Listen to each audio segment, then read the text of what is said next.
This EnglishBurst video focuses on Jekyll and Hyde. This is a What's the Story video, focusing on your understanding of Chapter 1, focusing on two things, Utterson and the door, and ensuring that you've got a good, clear comprehension of both of those things before we move on to any analysis. If you're looking for more complicated analysis, you want a video that's later on in the series. Just scan down the playlist. There are four characters introduced in this extract, even only briefly, that you need to have your head round. Dr. Henry Jekyll and Mr. Edward Hyde, who are named but don't appear except in other people's stories. The extract itself focuses on Mr. Utterson, who is the central character, in the sense of he's the one the reader is first introduced to, and Mr. Richard Enfield, his best friend. By the end of this segment of video, you should be able to confidently tell your teacher something about those four characters. A good portion of a What's the Story video is going to involve reading him to make sure that you're clear on what's going on. So, let's have a read. Afterwards, we'll talk about the events and then leave you some self-testing resources. The story of the door. Mr. Utterson, the lawyer, was a man of rugged countenance that was never lighted by a smile. Cold, scanty and embarrassed in discourse, backward in sentiment, lean, long, dusty, dreary and yet somehow lovable. At friendly meetings and when the wine was to his taste, something eminently human beaconed from his eye, something indeed which never found its way into his talk, but which spoke not only in these silent symbols of the after-dinner face, but more often and loudly in the acts of his life. He was austere with himself, drank gin when he was alone to mortify a taste for vintages, and though he enjoyed the theatre, had not crossed the doors of one for 20 years. But he had an approved tolerance for others, sometimes wondering, almost with envy, at the high pressure of spirits involved in their misdeeds, and in any extremity inclined to help rather than to reprove. I incline to Cain's heresy, he used to say quaintly. I let my brother go to the devil in his own way. In this character, it was frequently his fortune to be the last reputable acquaintance and the last good influence in the lives of down-going men. And to such as these, so long as they came about his chambers, he never marked a shade of change in his demeanour. No doubt the feat was easy to Mr. Utterson, for he was undemonstrative at the best, and even his friendship seemed to be founded in a similar catholicity of good nature. It's the mark of a modest man to accept his friendly circle ready-made from the hands of opportunity, and that was the lawyer's way. His friends are those of his own blood, or those whom he had known the longest.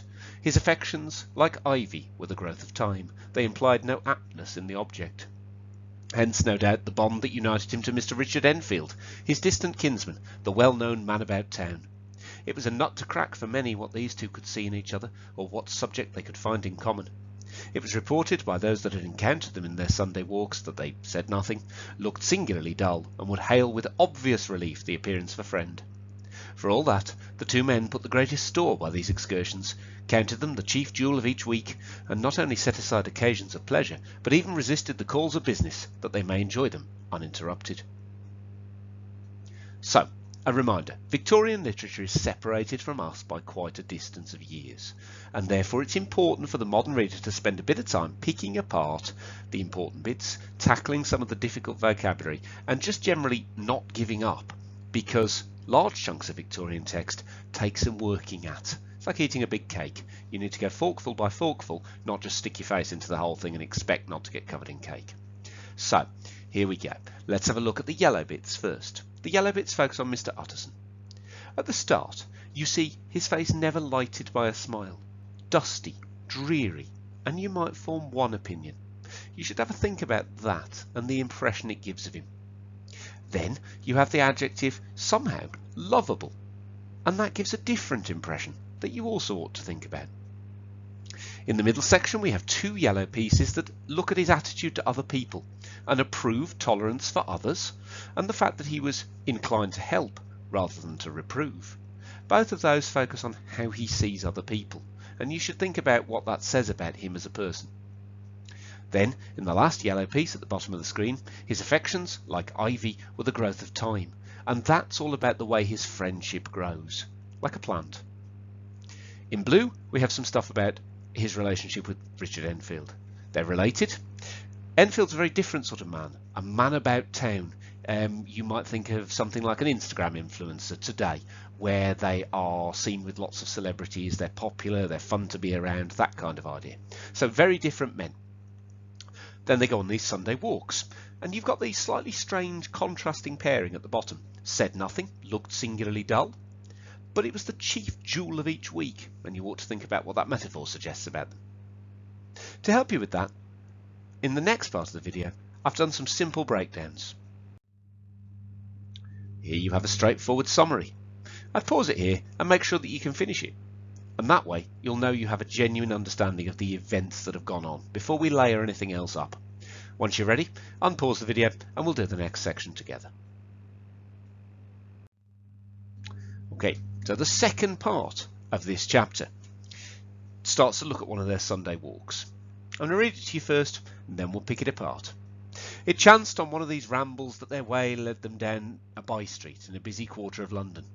The street was small and what is called quiet, but it drove a thriving trade on the weekdays.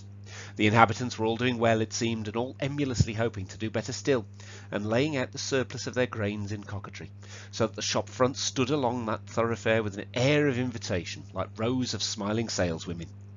Even on Sunday, when it veiled its more florid charms and lay comparatively empty of passage, the street shone out in contrast to its dingy neighbourhood, like a fire in a forest, and with its freshly painted shutters, well-polished brasses, and general cleanliness and gaiety of note, instantly caught and pleased the eye of the passenger.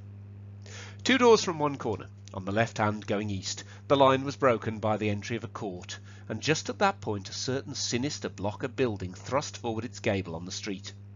It was 2 stories high, showed no window, nothing but a door on the lower story and a blind forehead of discoloured wall on the upper, and bore in every feature the marks of prolonged and sordid negligence.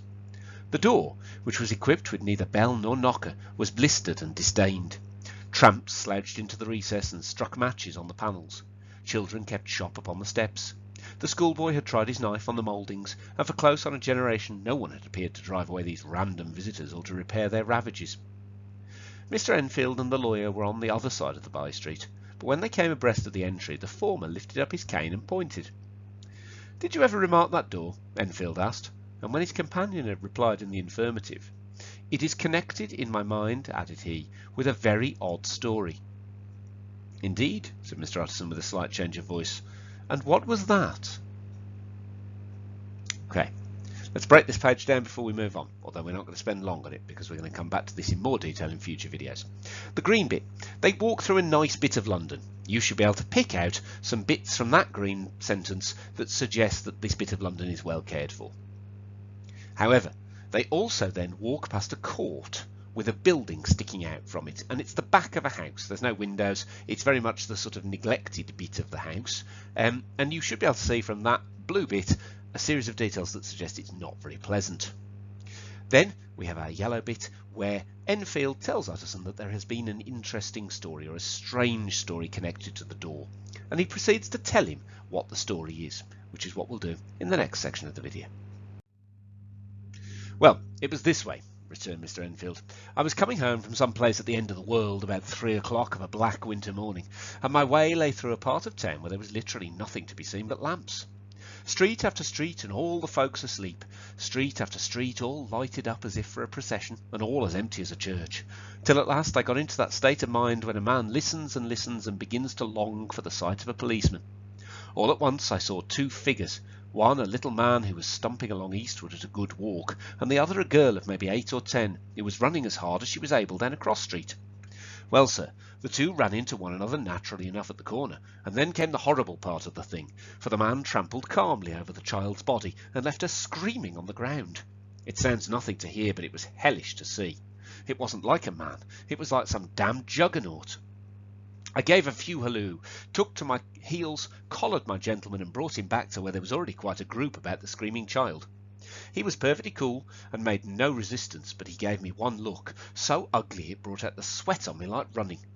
The people who turned out were the girl's own family, and pretty soon the doctor, for whom she had been sent, put in his appearance. Well, the child was not much the worse, more frightened according to the sawbones, and there you might have supposed would be an end to it. But there was one curious circumstance. I had taken a loathing to my gentleman at first sight. So had the child's family, which was only natural. But the doctor's case was what struck me. He was the usual cut-and-dry apothecary of no particular age and colour, with a strong Edinburgh accent and about as emotional as a bagpipe. Well, sir, he was like the rest of us. Every time he looked at my prisoner, I saw that Sawbones turn sick and white with the desire to kill him. I knew what was in his mind, just as he knew what was in mine, and killing being out of the question, we did the next best. We told the man we could and would make such a scandal out of this that would make his name stink from one end of London to the other. If he had any friends or any credit, we undertook that he should lose them. And all the time as we were pitching it in red hot, we were fighting to keep the women off him as best as we could, for they were wild as harpies. Okay, again a three-part section with three colours to help you out. In the first little bit, Enfield tells the story of seeing a little man crush a child and walk over her at 3 o'clock in the morning. In the green section, we see his response to that. He goes and catches the gentleman, makes him come back and face up to what he's done. But then there's this bit where both him and the doctor take what's called a loathing, a hate to this man at first sight, so bad that they want to kill him. That very strange emotional response. And then their response to that is, because they can't kill him and they know that polite society doesn't stand for murder, they threaten him with ruining his reputation instead. Let's have a look at how this story ends. I never saw such a circle of such hateful faces, and there was the man in the middle, with a kind of black, sneering coolness. Frightened too, I could see that, but carrying it off, sir, really like Satan. If you choose to make capital of this accident, said he, I am naturally helpless. No gentleman but wishes to avoid a scene, says he. Name your figure, as in name an amount of money. Name some bribery that I can pay off the family to get all this to go away.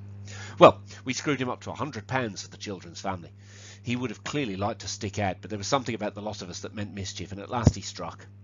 The next thing was to get the money, and where do you think he carried us but to that place with the door, whipped out a key, went in, and presently came back with the matter of £10 in gold and a cheque for the balance on Coutts, a bank, drawn payable to bearer, and signed with a name that I can't mention, though it's one of the points of my story, but it was a name at least very well known and often printed.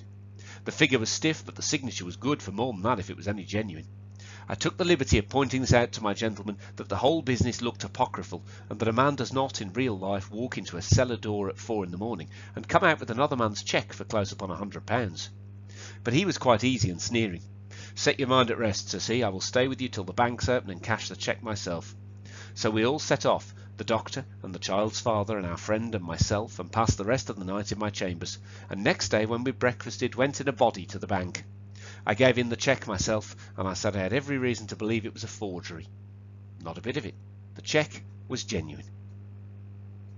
Okay, here in both blue bits we have the story of the compensation that they sort of force out of him.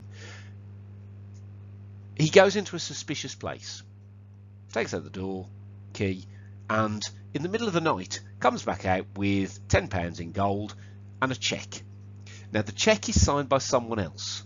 It's signed by Henry Jekyll. Okay, and that's the strange thing.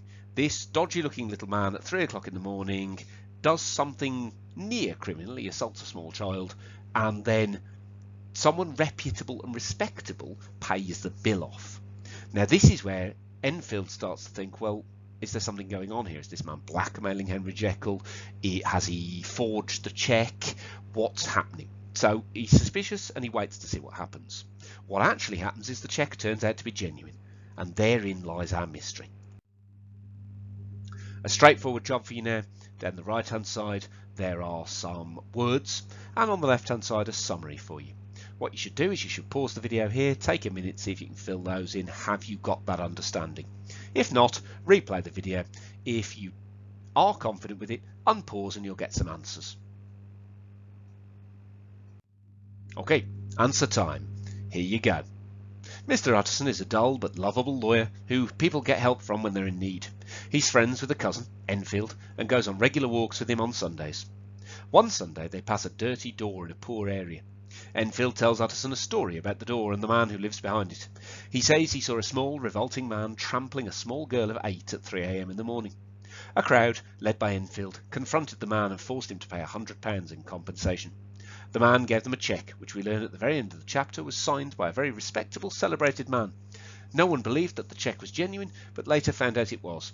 Utterson is worried that Jekyll is being blackmailed by Mr. Hyde.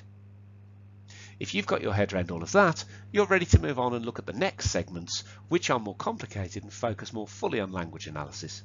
Congratulations, you've built up your knowledge in this What's the Story video. For a little bit of extra extension, you may wish to test yourself on these comprehension questions by answering in full sentences.